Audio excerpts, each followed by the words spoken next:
আসসালামু আলাইকুম। আছি আজকের এই মুহূর্তে পৃথিবীর সপ্তম আচার্যে। তো পৃথিবীর সপ্তম আচার্যর 7টি আচার্যর এই সপ্তম নম্বরে যেটি আছে সেটা হচ্ছে এই ভিয়েতনামের এই যে হালং বে। একটু দেখাতে চাই এখানে আসলে কত সুন্দর করে দুটি পাথর দুটি দাঁড়িয়ে আছে। এখানে এটা হচ্ছে একটা উপসাগর, হালং উপসাগর। এই হালং উপসাগরের মাঝখানে এখানে সব পাথর, এবং এই পাথর এগুলো সব গুহা। এর ভিতরগুলোতে যদি আমরা একটা গুহায় প্রবেশ করেছিলাম, এখানে গুহার ভিতরে টোটালটাই হচ্ছে বাড়িঘরের মতো, এবং এটা ভয়ঙ্কর রকমের সুন্দর, ভয়ও লাগে এই গুহার ভিতরে ঢুকতে। আর এটাকে ওরা বলে হচ্ছে যে দুটি মুরগি যুদ্ধ করতেছে এরকমের একটা বিষয়। এবং এই সিনারিটা ওদের যে ভিয়েতনামের যে ডং, ভিয়েতনামের যে টাকা, সেখানেও এই সিনারিটা রয়েছে, অসম্ভব সুন্দর। একদিকে হচ্ছে এই হালং উপসাগর এবং অন্যদিকে হচ্ছে এই চারোদিকে এই হালং উপসাগরের এই সাগরের মাঝখানে সব হচ্ছে এই যে গুহাগুলো। তো অসম্ভব রকমের সুন্দর, এটা ভাষায় প্রকাশ করা যাবে না। আমাদের আসলে কোনো ধারণাই ছিল না যে ভিয়েতনাম এতটা সুন্দর। প্রাথমিকভাবে আমাদের ধারণা ছিল যে ভিয়েতনামের হয়তোবা অনেক কিছু নেই। আমাদের এই একটা ইনফরমেশন জানিয়ে রাখি সবাইকে, সেটা হচ্ছে যে ভিয়েতনাম 1971 সালে বাংলাদেশের মতো করে ওই একই বছরে স্বাধীন হয়েছিল। 71 সালে তারা আমেরিকা থেকে স্বাধীনতা পেয়েছিল।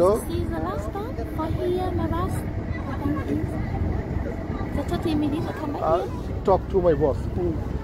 Yeah. Okay. So, এখানের এক কথা হচ্ছে আমি বোঝাতে পারবো না যে কত সুন্দর, এখানে না আসলে বোঝা যাবে না। যে কথা বলতেছিলাম, একটা ইনফরমেশন দিয়ে রাখি, সেটা হচ্ছে 1971 সালে আমেরিকা থেকে তারা স্বাধীনতা পেয়েছিল, এই ভিয়েতনাম স্বাধীনতা অর্জন করেছিল।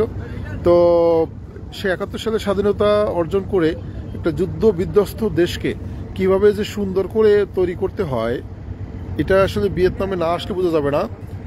আমাদের বাংলাদেশিদের কাছে ভিয়েতনাম সম্পর্কে হয়তো অত বেশি পজিটিভ ধারণা নাই, কারণ বাংলাদেশের সাথে আমাদের ভিয়েতনামের অত বেশি কানেক্টিভিটি নাই। কিন্তু এর কারণ হচ্ছে বাংলাদেশ থেকে সরাসরি এটা ভিসা করা যায় না, ভিসা অ্যাম্বাসি নাই বাংলাদেশের সাথে। এখানের বাণিজ্যিক সম্পর্ক বা হয়তো অত বেশি কোঅপারেটিভ না, এজন্য হয়তোবা ভিয়েতনাম সম্পর্কে আমাদের বাঙালিদের অত ধারণা নেই।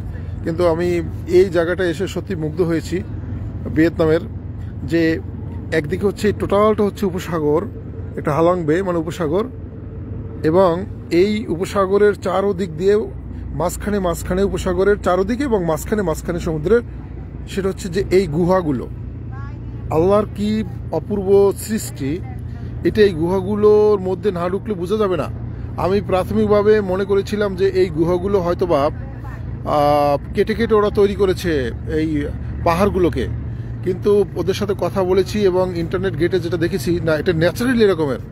তো আসলে ন্যাচারালি মানে এটা মনে হচ্ছে যে আল্লাহ নিজ হাতে তৈরি করেছে, এত সুন্দর, মানে সুবহানাল্লাহ, এত সুন্দর যে কিভাবে হয় আমি কল্পনা করতে পারি নাই। যে আসলে এই গুহা আমি ফার্স্ট টাইম দেখেছি, এই যে গুহাগুলো পাহাড়ের মধ্যে যে গুহাগুলো কিভাবে এত সুন্দর হয়, এটা আমি আগে কখনো দেখিনি।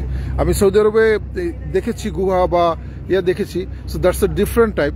বাট এখানের যে গুহাগুলো এটা একটু অন্য রকমের, এর ভিতরে তারা এত সুন্দরভাবে তৈরি করেছে। এবং ভিয়েতনাম পর্যটক ওরিয়েন্টেড একটা কান্ট্রি, এবং আমার নিজেরও ধারণা অত বেশি পজিটিভ ছিল না ভিয়েতনাম সম্পর্কে। এদের দেশে সবচেয়ে মজার ব্যাপার হচ্ছে এদের কোনো ট্রাফিক নাই, হ্যাঁ, এদের রাস্তায় কোনো ট্রাফিক পুলিশ থাকে না, এরা সবাই আইন কানুন মেনে চলে খুব সুন্দরভাবে। এটা খুবই ভালো লেগেছে। এবং এখানের এই ভিয়েতনামের যারা ঘুরতে আসে, যে যারা পর্যটক যারা রয়েছে, এরা সবাই হচ্ছে কিন্তু অনেকেই মানে ইউরোপিয়ানই খুব বেশি এরা। এবং এই যে ইয়াগুলো আছে, জাহাজগুলো আছে, সেই জাহাজগুলোর ভিতরে রাতে কিন্তু থাকা যায়, যদিও লিটল বিট এক্সপেন্সিভ যে এখানে থাকাটা, কিন্তু এক কথায় হচ্ছে অসাধারণ। এইগুলো না দেখলে বোঝা যাবে না। যে কারো যদি সুযোগ হয়, যারা ভ্রমণ, এগুলো আসলে টাকা দিয়েও এই সৌন্দর্যগুলো আসলে এগুলোকে উপভোগ মানে করা বা কেনার মতো না। এটা টাকা থাকলেও ওগুলো ভ্রমণ করা যায় না আসলে। অনেক কিছু সময়, তারপরে হচ্ছে ইচ্ছা, সব কিছু মিলেই আসলে এগুলো ঘুরতে আসতে হয়। আমি আমার ফ্রেন্ড শাহরির খান অপু দ্বারা এনকারেজড হয়ে এই প্রথমবার এত 10-12 দিনের একটা ট্যুরে আসলাম আর কি। এর আগে আমি ঘুরেছি, বিভিন্ন দেশে গিয়েছি, কিন্তু আসলে এরকমের প্ল্যান ট্যুর এর আগে যায়নি। আমার ফ্রেন্ড অপুকে অসংখ্য ধন্যবাদ এত সুন্দর একটা জায়গায় নিয়ে আসার জন্য।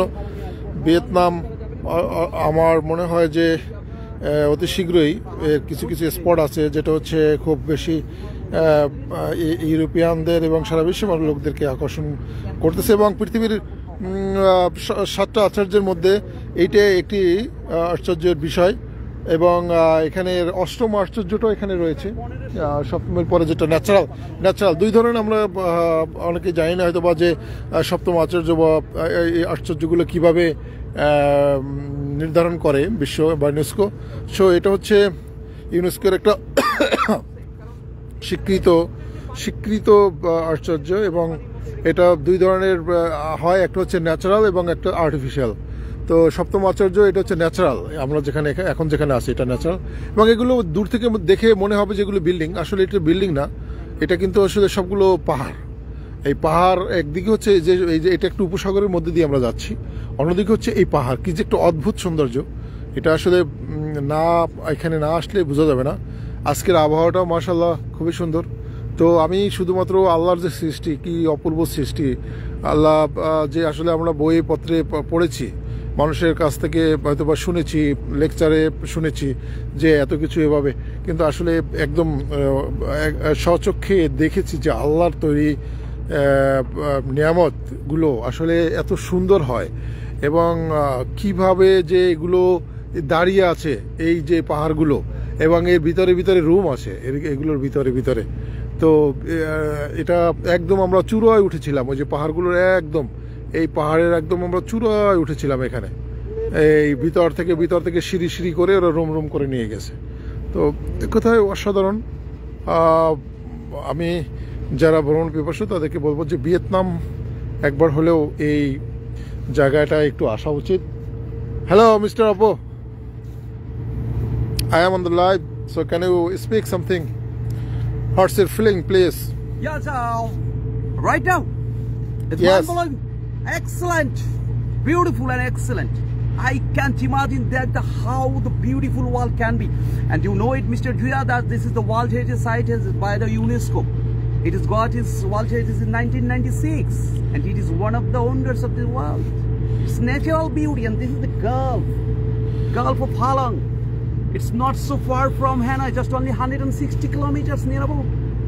So the Almighty has given them, and the people of Vietnamese have made a great arrangement. Look, this is the crucial, just we have only 7 or 8 people here.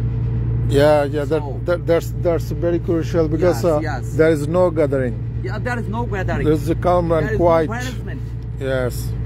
So I So, enjoyed this Vietnam very well.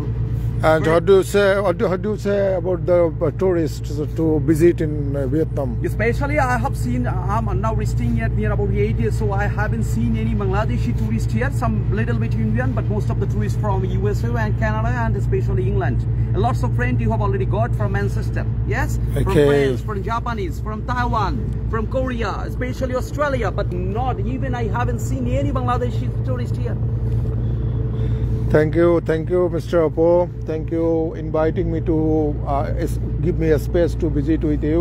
If you want to accompany with me, then you can contact and in the আচ্ছা, আমার friend ও হচ্ছে বিভিন্ন দেশে travel করে, তো আমি ওর সাথে এবারই প্রথম এসেছি। এর আগে অনেক দেশে একা গিয়েছি, বাট ওর সাথে ওরা প্রায় হচ্ছে 20টার মতো দেশ ভ্রমণ করেছে অলরেডি। সো এই হচ্ছে আমরা এই যে এই আমাদের এই যে শিপটা চলে যাচ্ছে এইখান থেকে। আমি যদি একটু দেখাই সবাইকে যে কিভাবে যাচ্ছে, এটা হচ্ছে আমাদের এই পিছন থেকে যে আমরা এসেছি, এটা হচ্ছে আমাদের হালাং উপসাগর।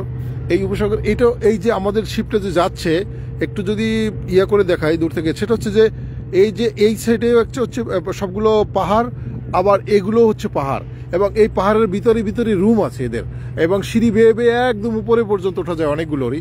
এবং এই দুইটা পাহাড়ের মাঝখান থেকে আমাদের এই যে উপসাগরটা, আমরা এখান থেকে চলে যাচ্ছি। তো এটা এক্সিলেন্ট, এবং thank you watching me.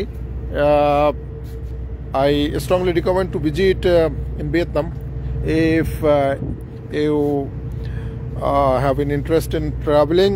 So let's